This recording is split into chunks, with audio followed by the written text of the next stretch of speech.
رسول اللہ صلی اللہ علیہ وسلم نے ارشاد فرمایا کہ مجھ پر ایک ایسی آیت اتری ہے کہ کسی نبی پر سوائے حضرت سلیمان علیہ السلام کی ایسی آیت نہیں اتری۔ وہ آیت بسم اللہ الرحمن الرحیم ہے۔ حضرت جابر رضی اللہ تعالیٰ عنہ فرماتے ہیں کہ جب یہ آیت اتری تو بادل مشرق کی طرف جھٹ گئے، ہوائیں ساکن ہو گئیں، سمندر ٹھہر گئے، جانوروں نے کان لگا لیے، شیاطین پر آسمان سے شعلے گرے۔ پروردگار عالم نے اپنی عزت و جلال کی قسم کھا کر فرمایا کہ جس چیز پر میرا یہ نام لیا جائے گا اس میں ضرور برکت ہوگی۔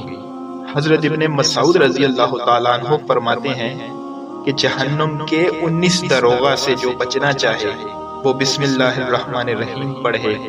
اس کے بھی 19 حروف ہیں، ہر حرف ہر فرشتے سے بچاؤ بن جائے گا۔